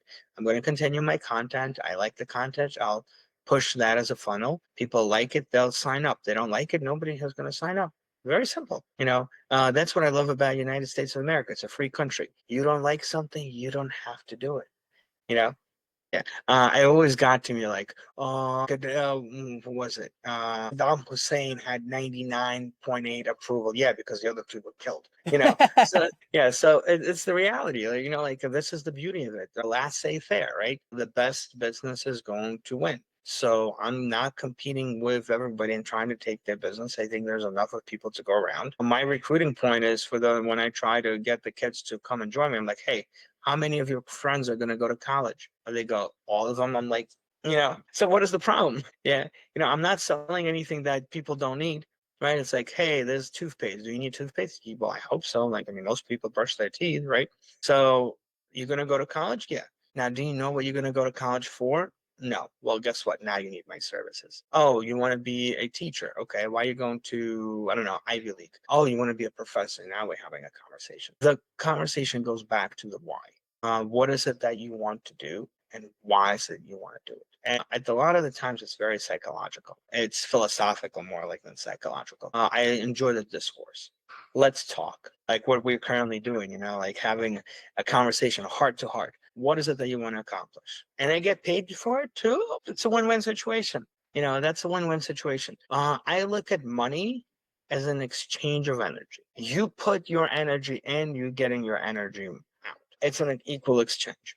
So the amount of work that I do and how much of myself I'm pouring into it is should be equivalent to how much I'm getting back for it. I'm not a charity yet. I think the long-term goal, no, I'm actually completely honest. I think the long-term goal, you should be able to give back, but you can't pour out of an empty cup, right? You need to Hmm. fill the cup so you can pour out of it. And I think it's a very normal thing. Like, look at all the people who have done something, right? What do they do with money? They donate it. Donate it to charity, donate it to this. I would love to have a scholarship fund in my name at one point in time. Doesn't have to be today, but that's the idea. I'll have the volleyball scholarship fund, or I'll have, the immigrant scholarship fund, or I'll have the student who's not really there yet scholarship fund. But Mine's there's other ballroom. That's gonna be mine. I did ballroom, you dance. ballroom dancing. Yeah, I did ballroom Guess dancing. I what? was competitive. Did it in the States, internationally. Did all of that. So the part of me is like I want to be able to like sponsor So I'm people. guessing you were the one that was a Blackpool dancer. Ooh, not at that level. Ooh, that's Okay. that's too rich for That was my me. dream, actually, at one point or another. I actually did ballroom too. I Oh, danced for my college team, and it was really funny because I've taken on a partner, and we went through a certain thing. Then I came back with it with another, and I wound up getting married, and she continued, and that was one of my things. Then my wife was like, "You're always dancing with the girls," and I'm like, "Yeah, can you come to the competition?" No. I'm like, okay, thanks for the support. Yeah, but she wound up going to Blackpool to dance, and that was one of the things I was like, damn it, I wish I'd do it. What level did you dance at?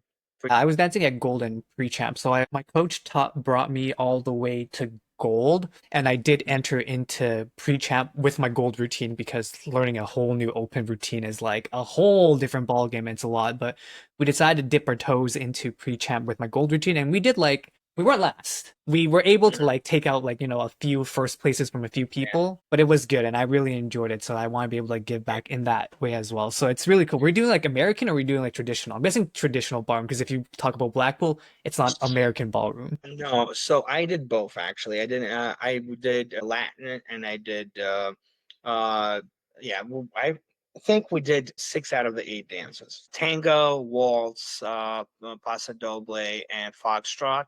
And then it was all samba, rumba, cha-cha, Sorry, remember jive. cha-cha. I mean, I was done. Like by time, and then you wonder why my knees hurt, right? Yeah. But that was straight after the military too, and I was like, we were good. We weren't great, but we were very good, and I also had 2 partners at the time too, because guys and yeah. I did that too. So yeah, and I'm looking back at my pictures, and I'm like, damn, I wish I could go back to that time. Yeah, I was in my early 20s, man. I was flying. Are you kidding me? Oh, no Yeah. kidding. What level did you compete at? I'm guessing it sounds like you were in like the open Uh, level. No, we actually, well, yeah, we did at some point, but the problem is I actually wound up having to go back down a couple of times. So we did Novus, then we did Silver, then we did Gold, then we did Pre-Champ, and then I went back. And then I was like, ooh, I'm actually getting good at it. Yeah, it's funny. I wonder if I'm still around. I wonder, Big Apple. Yeah, it was a while ago. Because I remember Yes. I competed at Manhattan in the competition. Yeah, the Big Apple Challenge, right? Exactly. I mean, those were fun times, I would say. The Yeah, it competitions was. in New York and Manhattan are like the best, especially at the Hmm. college level. The college level energy is completely different, and there's a lot Yes. of people too. Yes, for sure. For sure. But that was in a different lifetime, is how they say. Yeah, but I find that funny how we have that in common. Yeah. But that was definitely absolutely amazing. But so you did the a Big Apple one. Which ones? The Uh, Manhattan Amateur Classic. That was the one that I was Manhattan. the I man. was the one at the university at Manhattan. I don't remember exactly Hmm. which one. This was like a few years back, but it was definitely. I was at the college. I was at Manhattan. I was at Hmm. MIT. Hmm. We did that. It was great. Makes me want to That's kind of go awesome. back into it. Yeah, it really does. I mean, listen, You're young, you can do it. You're young too, don't count out. I know you're Yeah. busy, No, it's not that. It's not. I'm, yeah, still young to do it, but it's not the point. The point is like I have the three kids and the thing. So now it's like the timing. So my dancing done, the times are done until I'm retiring. After I retire, I'll probably take it up again. But in terms of I think waltz was probably my favorite, That's fine. Waltz and and then tango, followed my by top. jive. Jive Jive. and oh my God, jive and swing. That was, yeah. So it was really very polar opposites, but I love the waltz and the music to it, and then I just love the swing and the beat for the jive. Oh, that's amazing. So I know we got kind of off track, but scholarships, you want to be able And to provide scholarships for your endeavors, and I want to be able to provide like dance scholarships as well, which is really cool. yeah, yeah, but eventually, like, listen, if we hit the goals and we hit the followers and it continues escalating, I think that's, it's not out of the realm of possibilities. You got to dream with it, and once you feel within the reach, you make it a goal and a priority. Right now, it's not a priority. Right now, I have to stand up on my own 2 feet and make a business that's going to be self-sustainable. Once it's self-sustainable, then you start, feeding the other people. With how you're planning to scale, you've heard of Alex Hormozy, right? Uh-huh. Alex Hormozy? Yes. So he talks about the school games. Have you ever looked into school as like a platform for you to be able to like grow your program? Here's the thing, the problem with the school, because that would be conflict of interest. Because Oh, it I is? am, for me, it would be because I work for the New York City Department of Education. So I cannot go through that. I can definitely do like diasporas. I can do the private schools. I can do all of that stuff. But for me to reach out for the public schools, that would be a little bit difficult because that would be conflict of interest. When I'm talking about like school, I mean so Alex Hormozy's platform where he uses it to teach. Okay, school, got it. Okay. No, I'm thinking actual school. No. Okay, so the reason why Okay. when you brought up like scaling and bringing it up, because I know Mhm. like with Alex Hormozy, and I use this for myself, the strategy that they do with that platform is, I mean, you probably heard of like lynda.com or like Masters, basically, or Yeah. Bileni, where you can like go on Mhm, and buy mhm, courses, right? mhm, Because with a school community, as you're building, your Instagram, you could literally have, either what people do is a free community and a paid community, right? Where they mhm, funnel people into a free community, and school is just like a platform where you can have courses that you can provide for people, resources that people can go to, and you build a community, right? So in your case, you'd probably build a community of like college students or international students who want to be able to like get into like an Ivy League, just like how you're providing free content on Instagram, you can do it on mhm, the school. Because I was thinking like, since you can only take in 15 people, it's very hard for you to like scale unless you bring on yeah. more people on your team.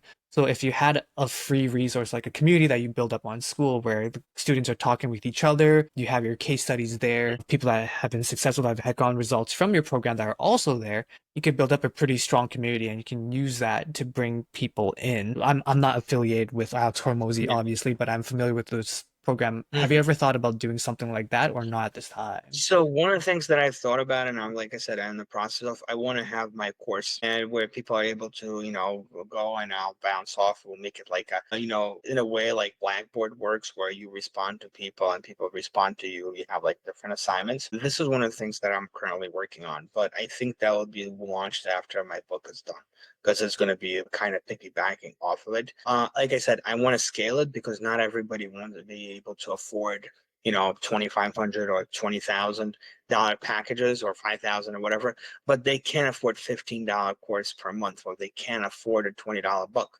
So the idea is, that is my number one focus right now. Finish that off to kind of understand, and this is where I'm going to be bringing in my case studies, like, hey, what I just did, how to start the essay, how to do the hook, bring examples of how many people were able to do that. So that's the goal. And obviously, once that goes, you can do, you can definitely join different things. I was thinking of starting Facebook pages, but then again, the same idea is I want it to be self-sufficient. So you put the initial money in into it, and then let it run on itself. Actually, if you're talking about self-sufficient, do you have long-form YouTube content? Not yet, but will be. You should definitely get into it. I'll Yeah. send you some resources afterwards. I just YouTube is started, so amazing. like, yeah, I do have a YouTube channel which is like 30 videos on it, but it's the same thing, going from platform to platform. Right now, I'm focusing on the short stuff because that, listen, Now, all jokes aside, but these kids have Dory syndrome. They have 10-second attention span. I'm looking at how many people watch the videos, and you're like, oh, I have attention for 7 seconds, and then it's next. Look, watch it to the end. Like, come on, you have 30 seconds. Like, spend it. Like, what? Yeah. I think YouTube as a strategy long form would be very useful for you. I know you're in the beginning, but the reason why is because people use YouTube as like a search engine. So a lot of people are Yeah. going to be searching up stuff like how to improve my SAT score or which are the best universities. Like people are going to be like doing all that, right? And if you Yeah. have that long form content, you can really like be the person that people like show up to in the long form content, and you also Yeah. supplement it with short form content. But it sounds like you want to be able to get your book up and running. Do you have a title for your book yet or not yet? Or do you want to keep that a Yes, I secret? do actually. I definitely do. Uh, Actually, let me see if I can pop it up. Oh, let me search. Because when writing a book, have you found a publisher yet? Are you like in the process? Uh, I did and I didn't. I'm trying to do self-publishing. It's a wild ride. I have a few friends who did it. A lot of work, Yeah, a lot of hoops to go through, but it can be done. yeah. So let me see if I don't have it. Okay, let me see.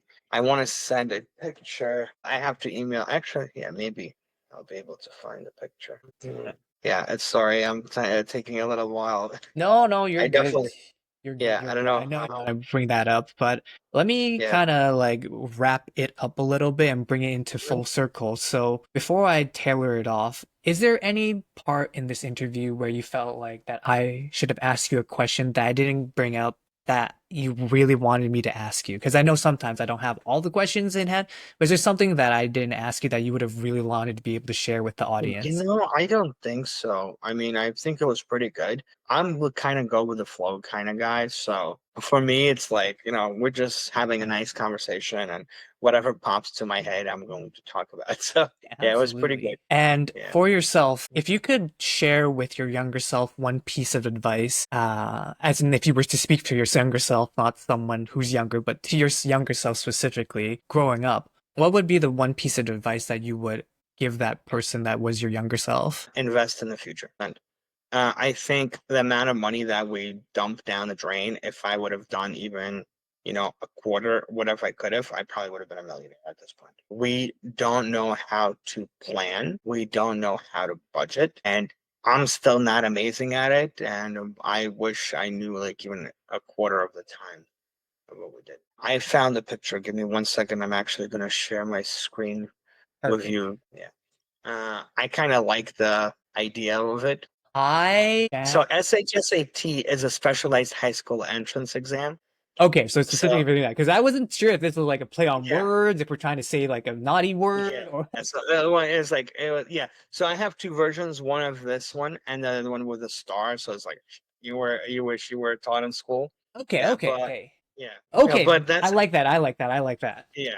So that's kind of like, teacher's edition answer key. So it's like it's not 100% sold on, but that's basically what I'm working with.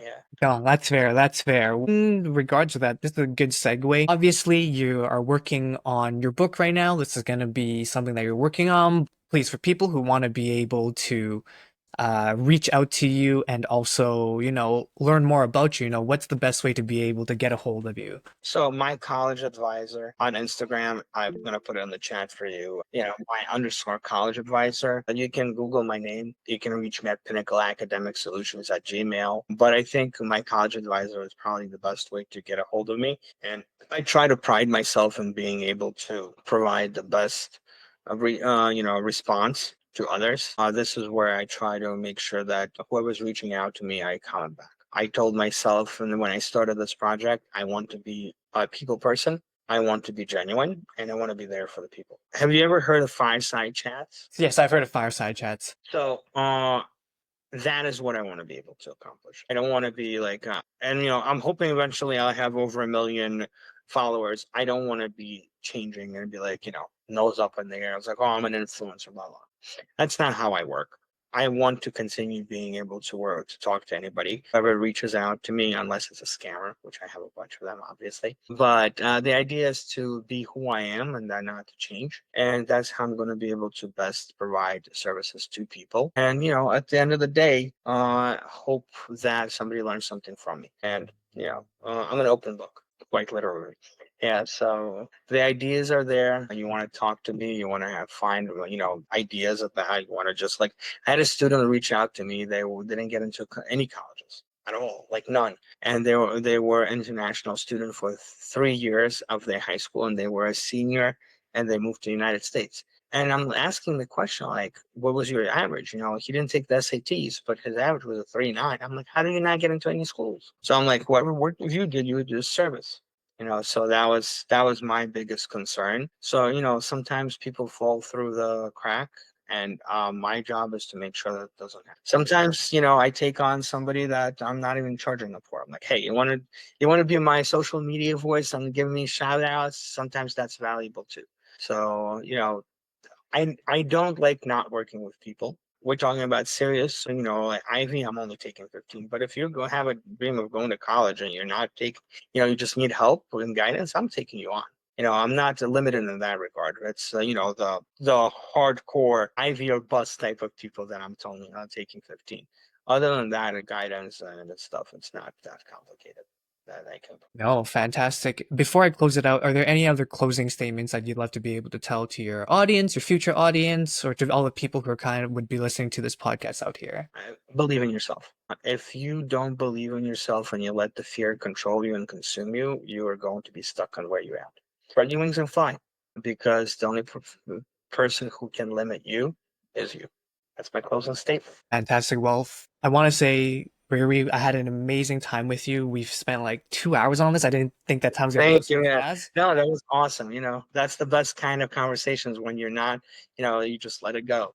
Let it go. Exactly. Yeah. Everybody, you'll be able to find Gregory's information. I'll put it down in the description down below. So all the information to be able to reach out to Gregory, I'll have it there. I'll have his Instagram page and whatever way to reach out to there. Everybody, I wanted to say thank you so much, Gregory, for being on the show with me, and everybody else, enjoy the rest of your day. Thank you for having me on, and have a wonderful day, man.